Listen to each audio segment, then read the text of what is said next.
It's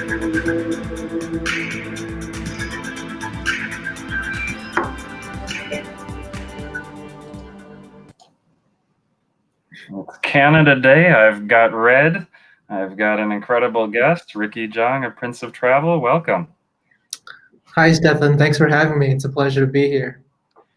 For those of us that are really into frequent flyer programs, other than COVID-19 related news, this announcement of Air Canada's new Aeroplan program has been, I think, the biggest and in many respects positive news that's come out, which is rare for how a program change is received. So I want to get into a lot of details on that, but I think setting the stage for our group is you're also a bit one of us, and I feel in the points world sometimes lonely that it's travelers that are, their goal is to get on a certain aircraft, a certain business or first class, a certain hotel redemption, whereas mine is I'm getting to every country in the world, and I learned you share that goal too. So talk about your travel goals. Well, yeah, Stefan. It was a real pleasure to meet you originally last year because, the idea of going to every single country in the world has always been something that has appealed to me and has kind of been a distant goal of mine, right? Like something that I may not be concretely working towards just yet, but eventually, as I travel, I would like to get closer and closer. And you're right that, like, within people who are really enthusiastic about traveling the world on points, a lot of us, also myself included, we love to try out the different airlines and aircrafts and business class and first class. And I find myself trying to, combine that goal with the objective of also seeing as many interesting different places around the world as possible. And that those two kind of twin objectives is what I shape most of my travels around. Like a lot of my travels are, how can I visit a new place that I've never been before and spend some meaningful time there and like expand my, my frontiers a little bit in terms of seeing new countries and getting closer to that eventual long-term goal, while also having fun along the way and making, a memory out of the journey itself and trying out a brand new like lie flat business class or first class. And that's kind of what Prince of Travel is all about, right? Like it's kind of focused on documenting my trips as I work towards those goals and also sharing with others how it's possible using the magic of points and helping others do the same. I love that phrase, magic of points, and you're bringing fresh energy to the subject, and as you said, you're not just confining yourself to I can get this ticket and this flight and then fly right back. That it's a much more comprehensive view of travel, closer to what I feel like is travel. It shouldn't be just touch the other airport and take the next flight back, which a lot of our friends end up doing. Yeah, I can't deny that, like, there is that temptation sometimes, because when you have points at your fingertips, and you can't deny that, trying out a new airline as a aviation geek as well is a lot of fun, right? I can't deny there is that temptation, and sometimes I've been guilty of it. But yeah, in the majority of times, I try to mix in a good amount of substance along with the luxury stuff. Let's get a few of your stats. So you're from Canada, as we said, and you visited how many UN countries to date? I believe I'm at 52. So. And that's a great achievement. You're very young. You recently in your newsletter actually started with a line, in all the years I've been doing this, and but only somebody very young would say in all the years. So you've been blogging for how many years now? Right. Yeah. 3.5. 3.5 years of Prince of Travel, and yeah, that was. I think I was talking about, like, Aeroplan. The new Aeroplan was the biggest news in all of my years of doing it, which is true. Like it's yeah. And I highlight that. So 3.5, and you became full time at what point? I think about 2 years ago now.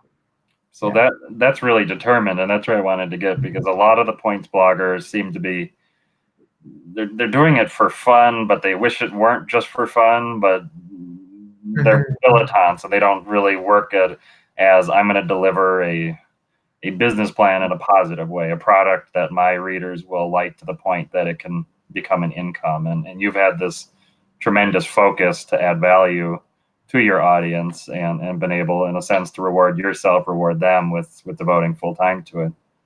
Yeah, I think that was the goal starting out, and that's always the goal.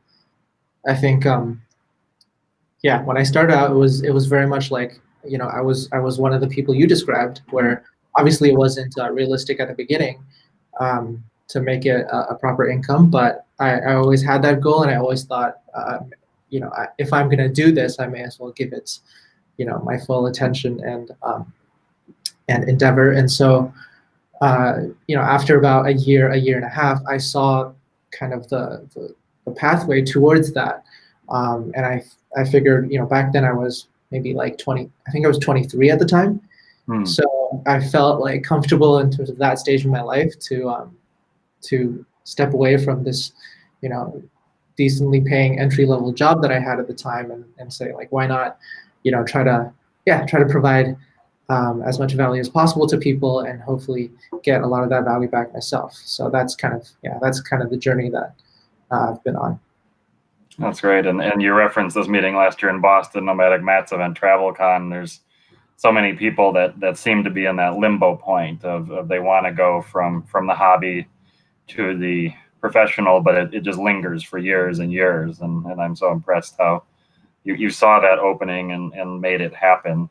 And the points area, and I look at a conference like that, and there's all different areas of travel to write about, and you hear about the more general travel subjects. Are like, oh, if you can get up to one post a week, then you're really rolling. But in the points area, in terms of general loyalty program news, you've got blogs that are either corporate owned or individuals that are doing 10, even 20 posts a day.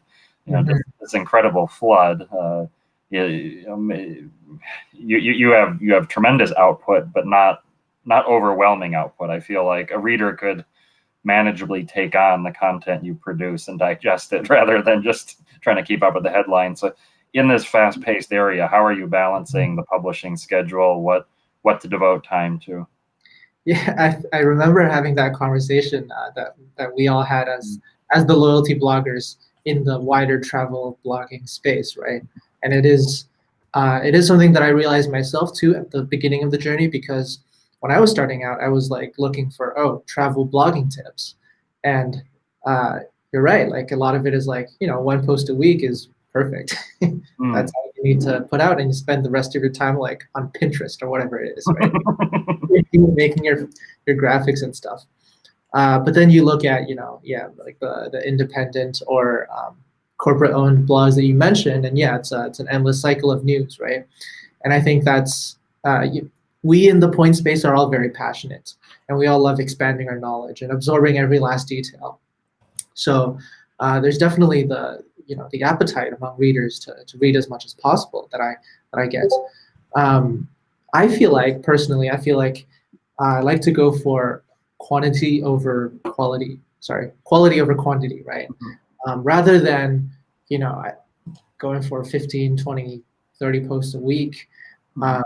I'm pretty happy with the output that we've got going on now, which is about 7 or 8 posts a week. I could see Prince of Travel going to like 10 maybe, but I don't really see myself doing 1 mile at a time style, uh, a post every hour, every single day.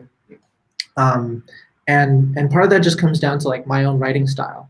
I think since the beginning, I have a lot to say about a certain subject, and I like to say it in a way that people would enjoy reading, not just enjoy getting the information, but also enjoy the reading experience, right? So I've always considered myself a decent writer. Before this, I didn't really know what I wanted to write about, so I didn't like the act of writing. But since I started Prince of Travel, I was like, well, this is pretty enjoyable, and I have lots of knowledge to share. So I enjoy going into the detail and going on explaining every angle and trying to answer prospectively as many readers' questions as possible, and all that stuff that goes into an average of, let's say, 1,500 to 2,000 words per post, and then 7 or 8 of them per week.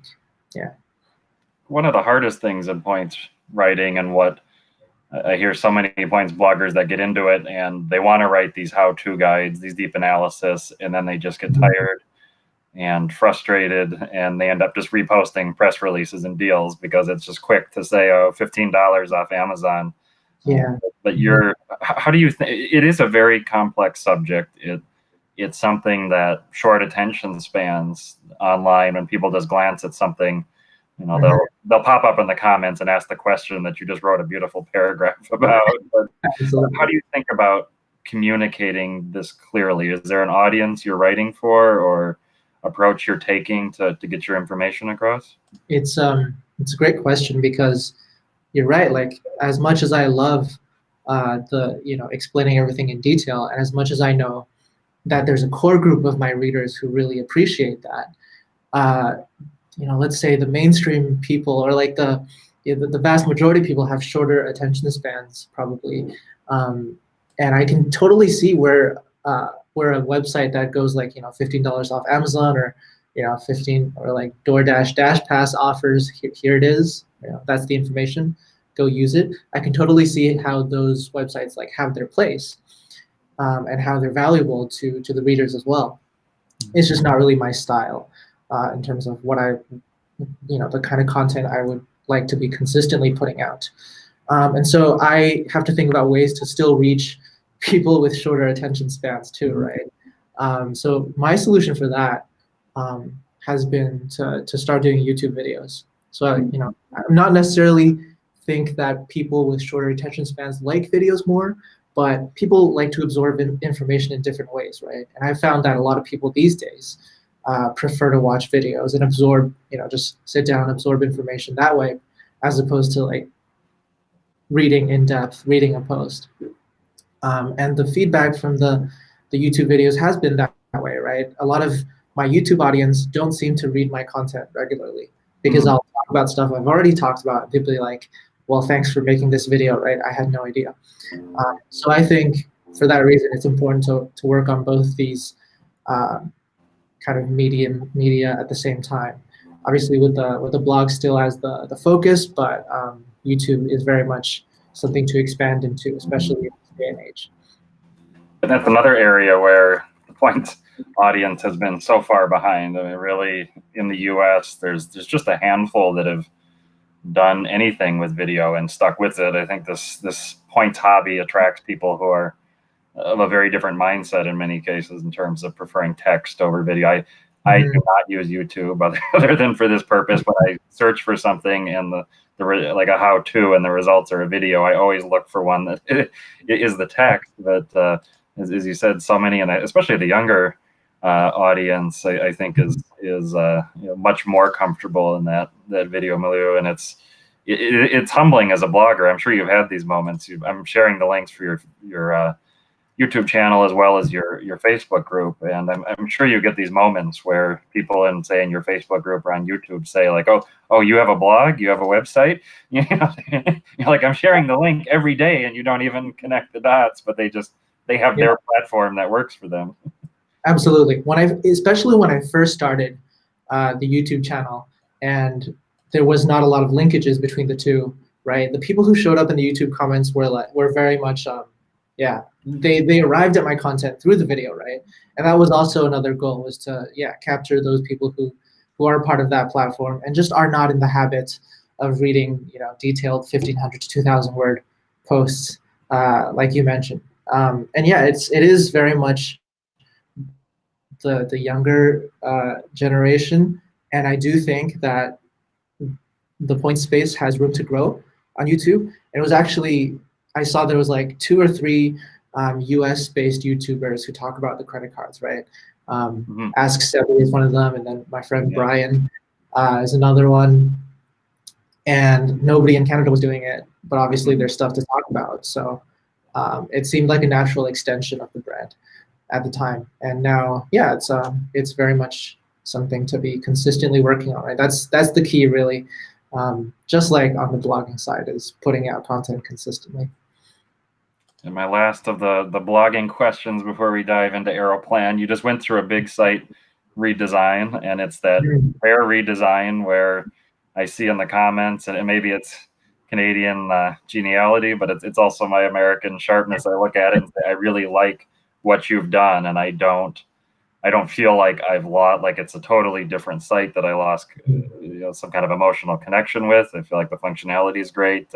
You laid out a lot of it in your newsletter, but talk about this process. I think in one sense, a lot of bloggers focus so much on the technical aspect, the template, the design, and if you prioritize that over content, nobody else read. But people also expect nowadays a very nice, smooth experience, and it's a hard.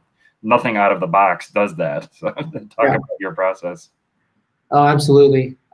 First of all, I think one of my motivations in starting a website in the first place was because I thought that there were, there were decent Canadian, or even in the US, like everybody was doing a good job with their blogs, but I thought visually there was room for improvement, right? Like I feel like people could have a better reading experience on the visual side. And so even with my old website design, I had tried to make it look as nice as possible so that, yes, there's great content to read, hopefully, but also people just like being on the website and find it easy to navigate and find it aesthetically pleasing and stuff. And I got a lot of feedback from people who said, like, yeah, compared to the other websites out there, I really like the way your website looks. So I was happy to hear that. Some people were saying, like, it feels like I'm in a therapy session when I'm on your website. So that's what I love to hear. And then to the redesign, that really, if we're just going to get into like website technical mumbo jumbo here, is I was on Squarespace before as the website provider, which is very much an introductory, like kind of like drag and drop service for people who are completely brand new to making websites, right? And it's pretty much the case that most major websites out there who are worth their salt are on WordPress. And so I knew I needed to make that leap. And so as I was making that leap, I decided to give everything a refresh and tweak things here and there without changing the overall, identity of the site, but just making things a little bit more advanced, adding a few more powerful features, for example, to help people find old blog posts. And I think we have a credit card selector tool as well to help people find the ideal card. And yeah, that took, it was almost a year of work in the background with the help of a web design agency, but very relieved to finally launch it because it's been in the works for so long, and now it sets the stage now that I'm on WordPress for whatever advancements in the future. My respect goes up even higher. I didn't realize you were on Squarespace, which you said it's a platform.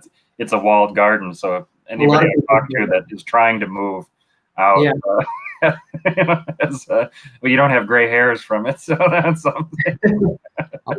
Almost. I'm curious. You had a knowledge base, and you commented, and I shared the post about phasing that out and thinking about new ways to organize that information and make it accessible. That's coming up. What are some of your thoughts about? We discussed YouTube as a channel. How are you thinking about the new accessibility of information? Right. So the knowledge base was something that I thought may or may not work. I may as well give it a try. Some websites out there who are very like resource based, like they act as resources on a certain topic, right? They'll have a blog where they have like regular content, and they also have and almost like encyclopedia with the knowledge. And it was actually a friend of mine who runs a nutrition based website who recommended that I give it a try. Eventually, it just seemed like there wasn't that much sense in having two separate columns of written content, and the traffic numbers kind of supported that, because most people were still, even if there was a knowledge-based article somewhere, most people were still looking on the blog, and I probably would have covered it elsewhere. And then for some of the knowledge-based articles, which are kind of like intended to be step-by-step walkthroughs, that's a type of content that I thought could be better suited to video form, right? So in the future, one of the things I would like to do is have YouTube videos where instead of it's me talking or explaining something, it's more of a technical walkthrough for newcomers to the space to be like, okay, how do I actually, let's say, transfer points from this program to this program, or how do I manage this credit card online dashboard and do whatever I need to do. So that's one of the things that is in the pipeline. And then beyond blog and video, I think speaking more in a more in a more distant time frame. I'd like to explore something like this video chat series that you're doing now, maybe in audio form, maybe in podcast form. I myself have done a few of the live streams as well on weekends, but they're very informal, more of a forum for me to interact with readers and answer people's questions. But I think having a regular rotating series of guests and talking about different topics that excite us in the points of travel space, that's something that I'm thinking about right now. And we'll see where that goes, but it could be on the agenda. And I do recommend to all tuning in they're typically on a Sunday at 3 p.m. Eastern when you do those. And I appreciate that because I'm out in Seattle and everyone else likes to do things at 12 Eastern, and I do not get out early, or I do not get up that early for a weekend webcast. So I'm much more actually last weekend I tuned in. I woke up at 9 and I tuned in because I had it so much in my head that you were starting at noon. And I realized it was my noon actually. I finally. Well, that's good to hear that you actually woke up for that. We've kept everybody waiting on Aeroplan a long time, and I one more preface to it, and it leads into some of the content you have. People that might think first time looking at your site, they see a thing about like U.S. Amex Shop Small promotion, and I wonder if you could lay out what the Canadian point scene is like, because it's its own market, of course, but with the giant neighbor country and the particulars of the programs there, as well as the credit cards. It's my understanding that many Canadian points travelers, if they can get some kind of U.S. presence, they work both sides. So they work the U.S. bank's credit cards programs as well as everything Canada has to offer. Mm-hmm. Yeah, that's very much accurate. So in Canada, we have a pretty mature, pretty developed like credit card reward scene. I would say second in the world to the US. But I feel like the Brits and the Aussies would also say that because we're all like kind of a step below. But we have a very, very respectable amount of like sign-up bonuses and credit cards to get. Credit card, the earning rates are there are some cards that have earning rates that are on par with, let's say, the 5x or the 4x that you see in the US, but not a lot of them. So it's like one or two such cards, and the rest are more pedestrian at like 2x at most, or 3x on the platinum card. So generally, it's good, but significantly weaker than the US. And so that's why for Canadian points enthusiasts, after we've gotten a little bit of an understanding of how things work in the domestic market, a very common advanced strategy is to kind of expand into the US. And because of our geographical proximity, it's pretty easy to set up a bank account in the US because a lot of our Canadian banks have these cross-border banking services. So that's one piece of the puzzle. And then you've also got a US address, which is the other piece. And there's tons of services that provide mail forwarding, right, back and forth. And then, so the last piece is like the social security number, and then, that's trickier to obtain, but there's a stand-in for the social security number called the ITIN, right, the individual taxpayer identification number, that can also be used for U.S. credit card applications, and that's something that is intended for foreign residents. So if a Canadian gets that, then they're able to apply for the Amex cards, the Chase cards, the Citi cards in the US. And once you get to that stage, you're really benefiting from both sides of the border. And I would say that's a strategy that we Canadians have easier than the Brits and the Aussies, because close because we can get our mail like within a week or two. Mm-hmm. And yeah, I think that's where the really advanced Canadian points collectors are all about earning and redeeming on both sides, accessing a variety of programs through Amex Canada, Amex US. We've got RBC, we've got Chase, and all these transfer partners. As I understand, it's a little bit harder. There's plenty of Americans that envy some of the Canadian credit card products. It's a little bit harder to do that in reverse. Is that correct? I would assume so. I think the tricky part would be the Canadian address and the Canadian bank account. If you can get those two, components set up, like if you have family in Canada, then it gets a lot easier because that's your address, and you can get your family to help you with the credit cards, and then it's a matter of going to bank with, let's say, TD Bank US or RBC Bank US, and then saying like, oh, I also spend some time in Canada every now and then. Could I get your help opening an account? And they should be able to help. I have a City National Bank relationship. They're owned by RBC. They're very uppity in terms of how they perceive their clients. It's one of those banks where their branches have doorbells you have to ring to get in. So maybe they can open it for me as I expand. Okay, so Aeroplan, for people that really don't know the complicated backstory, summarize it very quickly. Aeroplan was spun off as a separate company. Yeah. And that had mixed benefits, and now it's being brought back in-house. Is that pretty much? I wouldn't say I'm like 100% on all the details either, but basically, I believe it was 15 to 20 years ago is when Air Canada, because they were in kind of dire financial straits, they sold off the loyalty program to AMIA, which is they manage loyalty programs. That's what they do as a company. And then so for the past 15, 20 years, Aeroplan existed as a separate entity from Air Canada. It had the ability to issue Air Canada tickets and on Star Alliance Airlines, but otherwise that separation meant that there was no real way Air Canada could use Aeroplan to meet its business objectives, right? To offer promotions or to change the program the way they wanted. It was really under AMIA's control. So then the contract was scheduled to end in 2020, and 3 years ago, actually one of the first posts I ever wrote was when it came out that this contract would be ending and would not be renewed. And so everybody at that time, that was in 2017, we all knew that, okay, this would be a huge deal, right? When the time comes, what's going to happen to Aeroplan? Is it going to, if these two companies part ways, is Aeroplan still going to exist and find partners of its own? Is Air Canada going to create its own loyalty program? This kind of situation persisted until 2018.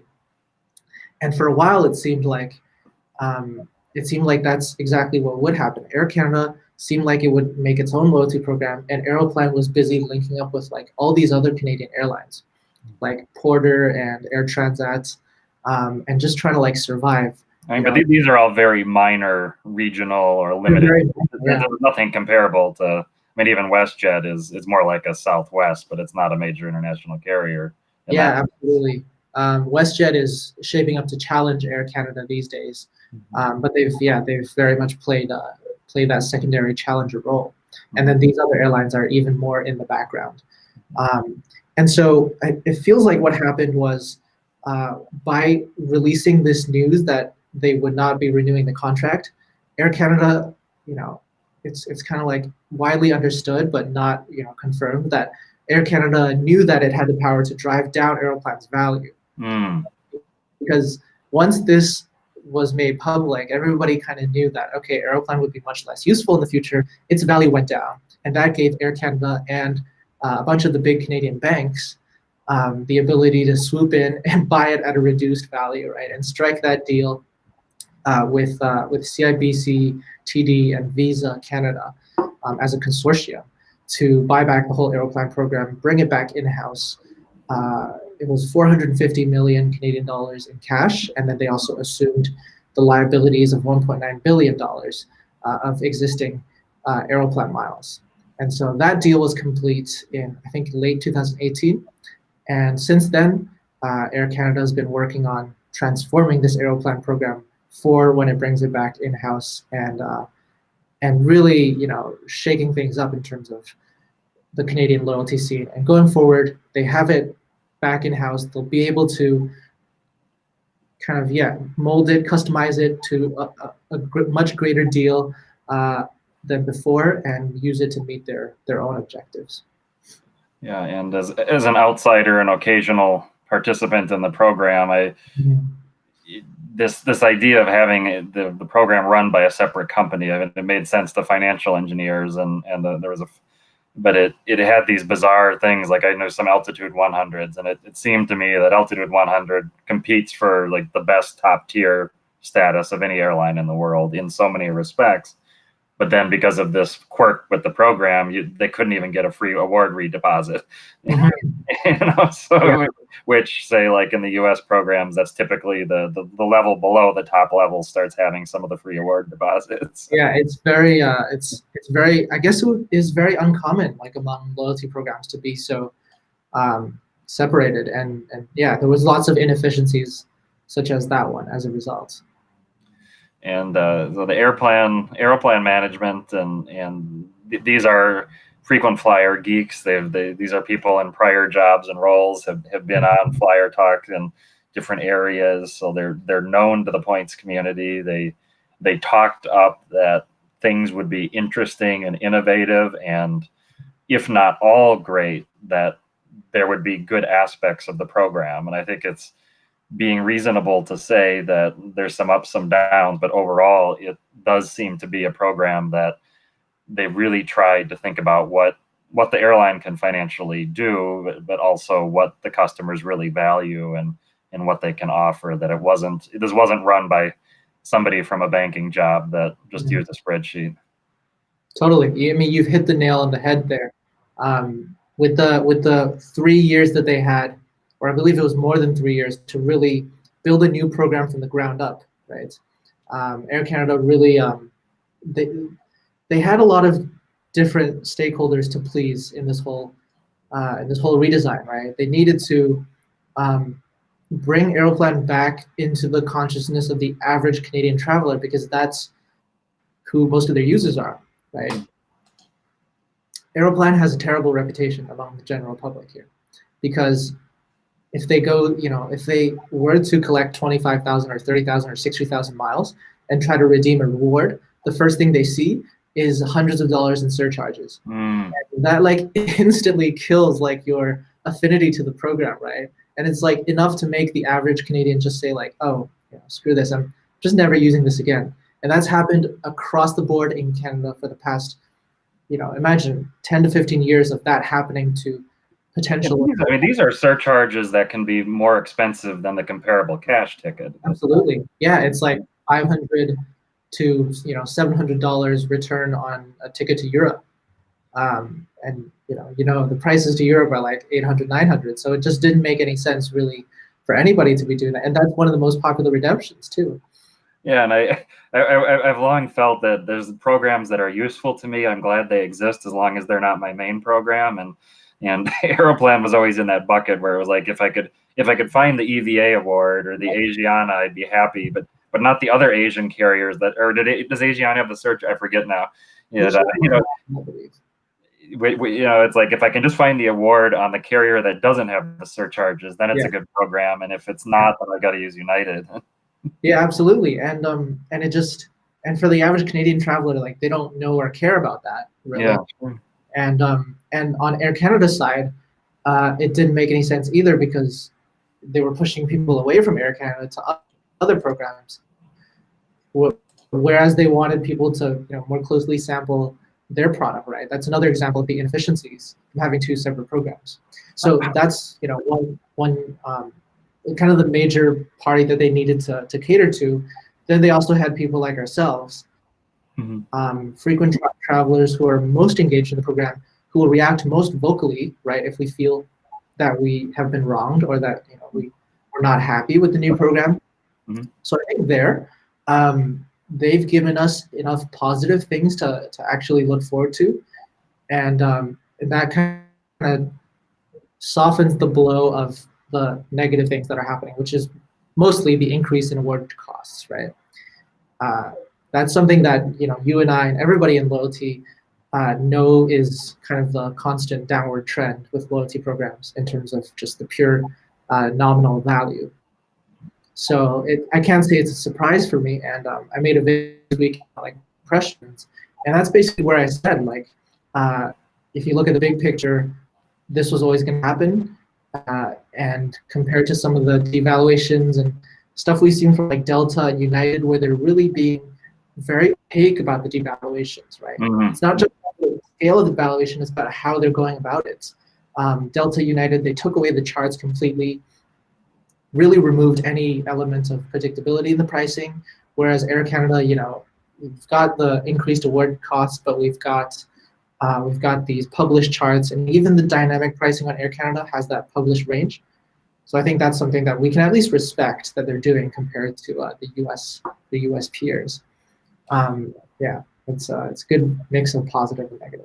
Yeah, it's great to see those charts there, and we've got Joe saying you're the best with redemptions, and Mike's a two-parter. Other than Europe, where do Canadians redeem their miles? So you can make a broad brush statement about Canadians, but specifically he's asking what are the sweet spots, and we'll focus on the new program, and then we'll go back to some awards that we can still book before the changeover. For sure. The new suites. So I think I covered this pretty detailed, like looking at the differences between the two programs. Compared to the current program, the new program is going to offer a lot better value for travel kind of around North America. So Mexico, Central America, the Caribbean, Hawaii. These are kind of destinations, again, that like the average Canadian traveler loves to go to. So it's going to go down very well with I think a lot of Canadians for that reason. The previous pricing for these destinations was always a bit disproportionately expensive. So now it's kind of balanced out. Europe is a very popular destination for Canadians, as we know. It will mostly be, in fact, it will pretty much universally be increasing in price. That's just, from any starting spot in Canada, I'm pretty sure it's going to be going up. And then we also have, because this new award charts is a hybrid between zonal and distance-based, we also have a few new sweet spots that kind of sneak in just under the distance threshold, right? So something like Vancouver, Tokyo, for 55K one way in business. And you can book ANA for that, as well as Air Canada. That's going to be one of probably the best trans-Pacific sweet spots available to Canadians, and I think available across most loyalty programs. I think it's very popular even among Americans to be able to redeem that. Obviously, because it's distance-based, if you actually start in Toronto or anywhere in the US, maybe Seattle will work, I don't recall, but then it's going to be higher, right? Then it's going to be 75K. But there are those little select sweet spots. Like I said, that's another example of the sprinkle of positive news that we've been given to like distract from the negative news, right? The negative across the board increase. We have a few sweet spots that we can look forward to. And I've shared the links analyzing the new charts, and I think it is important to spend some time digesting how Ricky's laid this out, because it is while they're keeping published charts, it is a new way of looking at the world. They have these 4 mega zones, which I don't think any program has taken regions on that large of a scale, and then subcharts within them. So it's something to sit, let percolate in your head and begin to figure out what exactly it means. And he's got some very helpful. I've also got the winners and losers post shared to give a sense and some very concrete examples, and even right at the top of that post it says winner Western Canadians, loser Atlantic Canadians. So it is very geography specific. There's one a key difference in terms of like the very nature of flight rewards in the new program compared to the old is that geography matters a lot, right? And the value of the program for you will be very dependent on where you are based and where you like to travel to, compared to somebody based somewhere else with different preferences. And another thing actually, didn't news just drop today of yet another partner added that they've been actively adding partners. I think Vistara in India is a more niche partner, but Cathay Pacific is now was added and is now bookable online, and that's a huge win out of the blue. That one, so it's interesting. Cathay Pacific has always been a partner on those select routes from Hong Kong to uh, Vietnam, Malaysia, Philippines, and Thailand. Mm. Only those routes. So that's kind of their bilateral agreement that they've got. So, on the other side, Asia Miles members can redeem within Canada on the domestic routes after they've gotten off a Cathay Pacific flight to Vancouver or Toronto. That's kind of the logic there, right? Mm.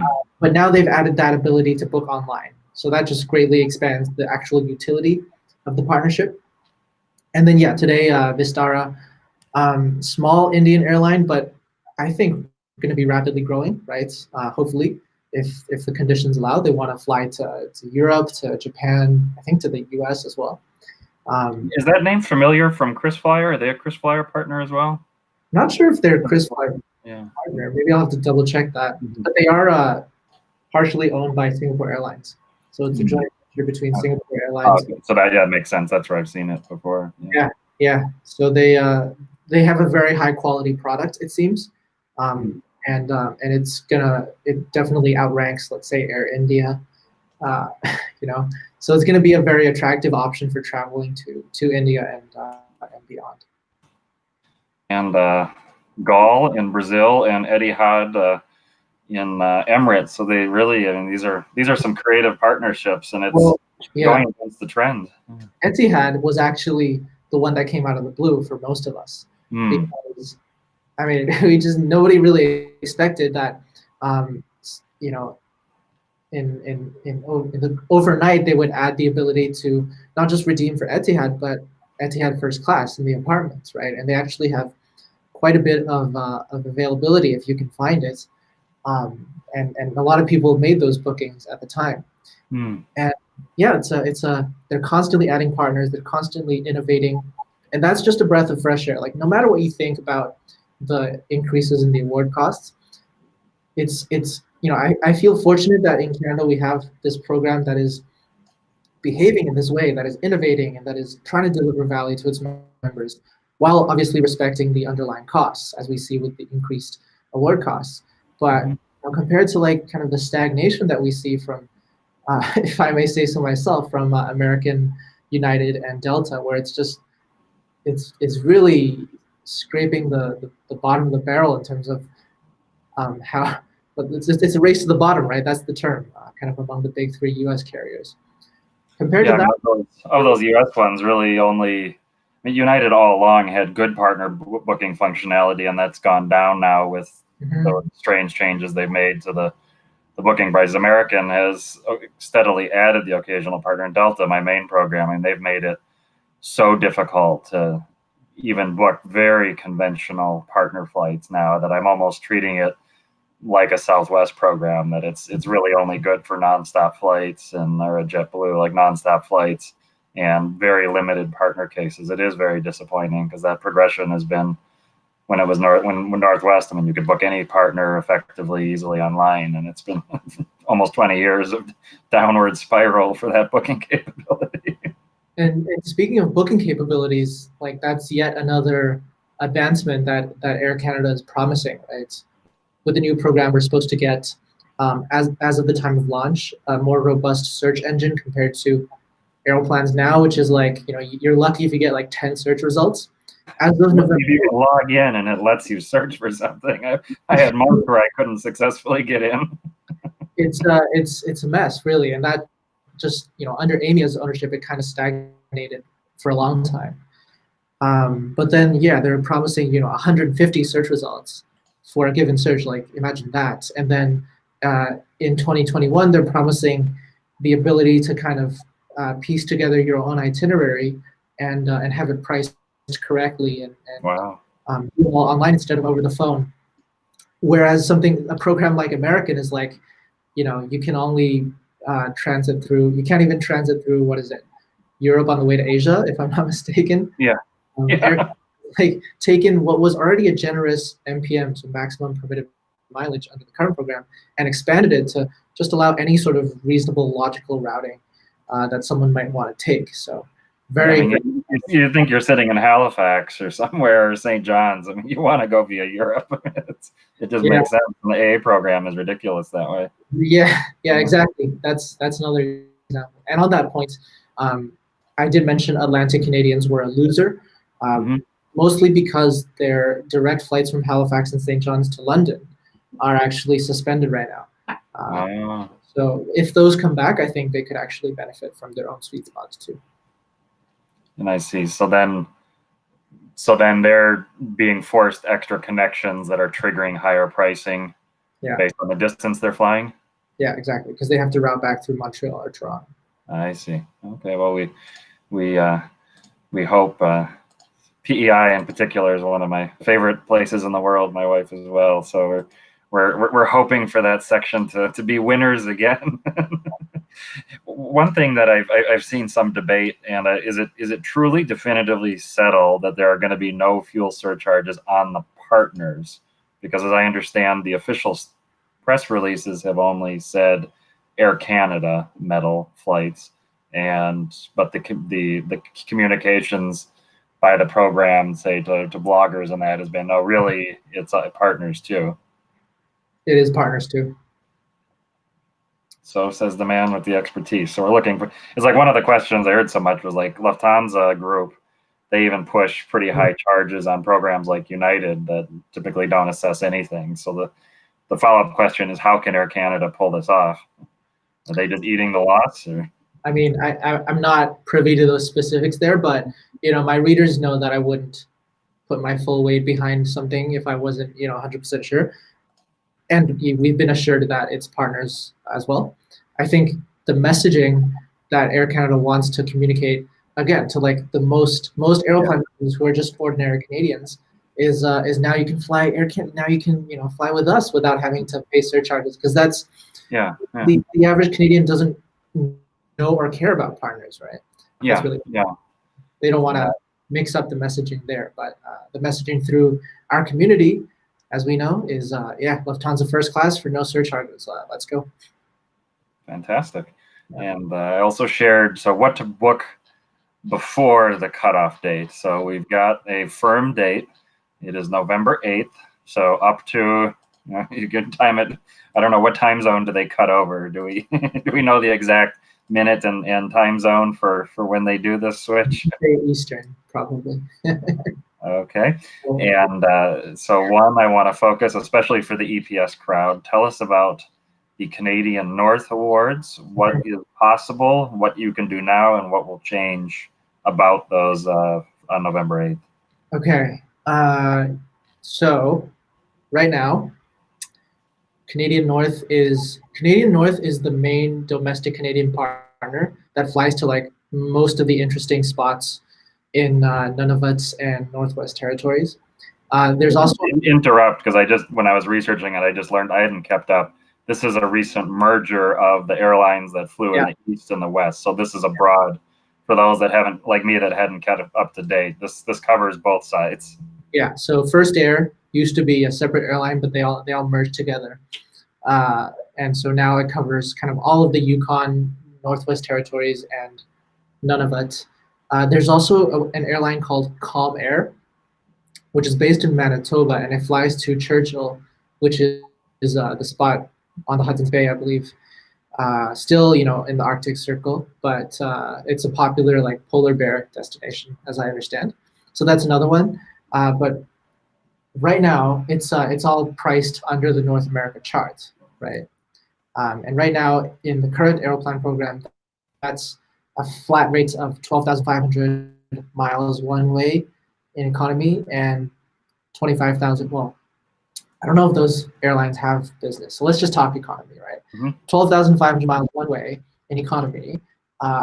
If you just fly between Ottawa or Montreal and Iqaluit in Nunavut, that's a short haul flight, and that's 7,500 miles one way or 15,000 miles round trip. Mm-hmm. So that's extremely cheap compared to the cash fares, which can sometimes be like 1,000 or 2,000 Canadian dollars round trip on these routes, and even more if you're going way up north to the northernmost point that you can access on commercial flights, I believe, which is Grise Fjord, way up in 60 something degrees of latitude. You can get up there on 25,000 miles round trip on Canadian North right now, and uh, that's a spectacular deal.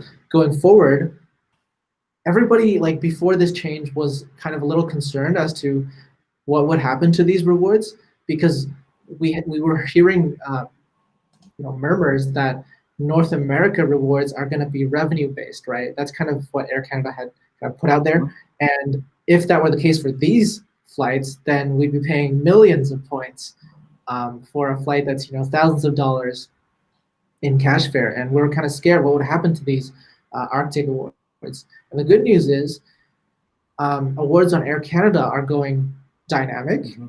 They're still subject to a cap. There's still a bit of reasonableness there. But partner awards, even if they're in North America, so including Canadian North, Com Air, they're still going to be fixed. So that's excellent. Excellent news, right? You're still going to be able to get amazing value out of your Aeroplan points because you're redeeming on a partner, and these domestic flights are super expensive. Now, because of the change in the award cost, it goes up a little bit. So I'm actually going to look it up now because I don't recall off the top of my head. Within North America, the maximum distance band, anything over 2,750 miles, is 22,500 points one way. So that's 45,000 round trip. So for 45,000 round trip compared to 25,000 round trip now, you still get to go all the way up to Grise Fjord, and actually you're able to add a stopover. The new program, another kind of flexible feature that it's introducing, is adding a stopover on a one-way for 5,000 points. Mm. So if you're doing 45,000 all the way up to Grise Fjord round trip, you can add two stopovers, one in the outbound, one on the way back. So you could do, if you're starting, let's say, even in the US, right? If you're starting in wherever in the US, you could go first go to Iqaluit, stay there for a few days, all the way up to Grise Fjord for however long, down to, let's say, I think there's a place called Resolute or Resolute Bay. Mm. Or is that the name of the Grise? I don't even know. But somewhere along the way, stop another 5 or 7 days and visit one of the national parks around there, which I hear you really need to really know what you're doing to be able to visit. Yeah, these are not with the vendors at the front gate. It's not going to be quite the same as the taxi drivers being like taxi. But you can do all that for 55,000 points round trip. Three stops in the Canadian North. So again, still going to be amazing value, and I'm really glad they've kept that pocket of value there. The other thing to mention is right now. So the way I've said it right now implies that it might be better to book before November 8th. Mm-hmm. But there's another key fact, which is that right now Canadian North charges a carrier-imposed surcharge of 75 Canadian dollars per segment that you fly. Mm-hmm. So if you're going all the way up, you're adding at least 6 or 8 segments. That cash component could also add up quickly. Whereas in the new program, like we said, no surcharges on partners. So it could actually, you can have to do the math, but it could pay to wait and be able to book those stopovers on one way and save on the surcharges too. Especially if this is a multi-leg trip, it sounds like it could really add up. And I'm going to put the link to the the route map. I've shared your post mapping out some of these possibilities. It's all these places on the map that look fascinating. I think it's important to say that they are, as far as I know, even for Canadians, pretty much all of these are totally closed at this point, and no projected reopening that you could book confidently. So let's say I book it, and it shows the cash booking calendar. It goes all the way out to next July, and flights do show as available. So I'm calling Aeroplan, and this is not currently online, correct? So I'm calling them. They find availability next July, and let's just say next July, the communities are still closed due to coronavirus. Would we expect that there would be reaccommodation at a later date, or we would just get a refund and have to take it? I think it's it's you can only keep your tickets for 1 year, I think, of validity. So you may just have to cancel and book it again in the future. Uh, Hmm. it depends on how long their flexible, like blanket flexible policy that Aeroplan has, which is cancel any award for free. Hmm. Right now, that's going until October 16th. So we'll have to see if that. I'll be curious to see if that extends into the new program, Hmm. in which the change in cancellation fees are actually quite a bit higher than they are now. Hmm. So we'll see how lenient they are. Hmm. Okay. So I think speculatively book is possible. I mean, do you have any sense of the award availability? Again, as I understand, you're calling in.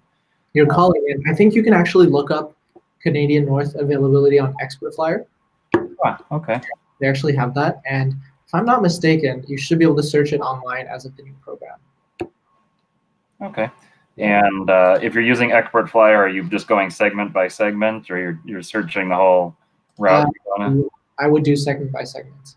Okay, and so there could be a lot of these. So but it's nice that this booking calendar. I was curious before this how far out the booking calendar. It is it looks like a 330-day booking calendar that's out there. And Aeroplan is that as well. For awards. It's 330 days out. I think it's 355. Oh, 55. Okay, all right. So we've got this potential trip. These are small planes, not too many seats. So you've got to see what and be. As I understand, I think I read something about the booking that if you're calling online, it's not like the agent can even just book it. They have to manually request from Canadian North, and it might take a day or two for them to come back. Um, that may have improved in recent times, Okay. but I would expect that it will improve as of the new program's launch. I think it's supposed to be closely integrated as one of the, as no different to like one of the Star Alliance partners. Mm-hmm. Yeah, we've got Anthony in the comments joking. Is there any way to use points for a hotel up at these spots? Yeah, you can get up there, but it might cost us a ton. Whatever else you want to do. So we'll close with when I saw the news, new Aeroplan program details out. I immediately went to Canadian North. That's the award in my head. That's the irreplaceable one to me that no one else can deliver for me. But it's a much broader program for you. What are the handful of things that you went to and said, this is the first two things I want to know what happened to them? Well, I'll give you a few things of my own, but I'll also tailor it to this group as well because I think there are more opportunities than Canadian North for avid world travelers. So for me, I think the most powerful thing is going to be that stopover on a one-way for 5,000 points. Listen, 5,000 points, like you can easily rack that up through any sort of means. It's not really. I think the way they wanted to do it is to like have a little token fee that people pay for a stopover, but really it's going to be like I feel like I'm going to be using that a lot to combine a one way that's going to two places with maybe a different, as part of a larger trip or maybe a different points redemption on the way back, and just adding a whole another layer of flexibility to all my Aeroplan travels. And we think about other programs that do stopovers on a one way. So we have Alaska program. As a West Coaster, you're familiar with it. And we talk about that perk, but Alaska forces you to go with one partner, or Alaska, right? And it's published routing. So like all these great ones in Fiji Airways that I've tried to book, it's very hit or miss what's possible. They're still very restrictive in that sense. With Aeroplan, you have kind of the whole Star Alliance network, plus Etihad, Azul, Vistara, and you have pretty much unlimited. As long as you're not zigzagging like crazy, you're allowed to route a far distance if you want to actually get to your destination. So yeah, I'm immediately thinking of a route. Like I'm just checking to see if it's still flying. But when I visited Liberia and Sierra Leone, Brussels Airways has this. Looks like it's still running. So they've got one of the days a week it goes from Brussels to Freetown to Monrovia, and then the other time it reverses that route. And so you can, and that ticket, the cash ticket is like $600. And adding it for 5,000 miles, yes, please. So, Stefan, I was just about to mention that because when I was first looking at, one of the things that my mind first went to when I was thinking about going to all these different countries is I remember like may have been one of your podcast episodes with someone else that you were saying how the way that you use points in your travel to 193 countries is for these like short fifth freedom flights. Like I think there's a lot of them in West Africa and East and South Africa, places where their own airlines aren't really strong enough, right, to have a robust route network. But these regional powerhouses like Egypt Air, Ethiopian, South African, the European airlines, they've got these little tag-on flights to serve multiple places, right? And when you combine the stopover on a one-way with the fact that in these four new geographic zones, the lowest distance band in each of those charts is actually very favorably priced. So in the Atlantic zone, which is East, West, and South Africa, a one-way of less than 1,000 miles in distance is only 7,500 points in economies. So like if you add 5,000 to that, 12,500 to fly from, let's say, Abidjan to Accra to Sao Tome, right? Like that's the stuff. And that's the route I was just going to mention. That's the first thing I thought of is hello, Abidjan, Sao Tome. Well, there you go. That was one of my. You should actually share my post last week about the new Aeroplan sweet spots, because that's the one I had highlighted for people who are really trying to get to the far-flung corners of the world, right? Even if there's only one Star Alliance flight that goes there, you can combine that on Aeroplan, and it's not going to cost you a lot compared to right now. So I think people in this, every passport stamp, people trying to go to as many places in the world as possible, they're going to get extremely good value out of the program. And I myself look forward to doing some of these, these flights that would have cost me otherwise like $600 for no good reason in economy, right? I can just throw some Aeroplan points at it. It's gonna be awesome. Yeah, it's $600 for the 1 hour, and then it's like $300 to go to Lisbon or to go to Brussels. I mean, it's just nuts. So I've got the sweet spots post. I'm sharing it. That's incredible. If that cannot get EPS members to start caring about frequent flyer programs, absolutely nothing will. It's going to be a good one. Fantastic. Well, thank you for joining us. A wonderful, clear explanation from a true prince of travel. I appreciate all the efforts you're doing to explain a very complicated subject in a way that so many travelers will benefit. That's always the goal. Thanks for having me.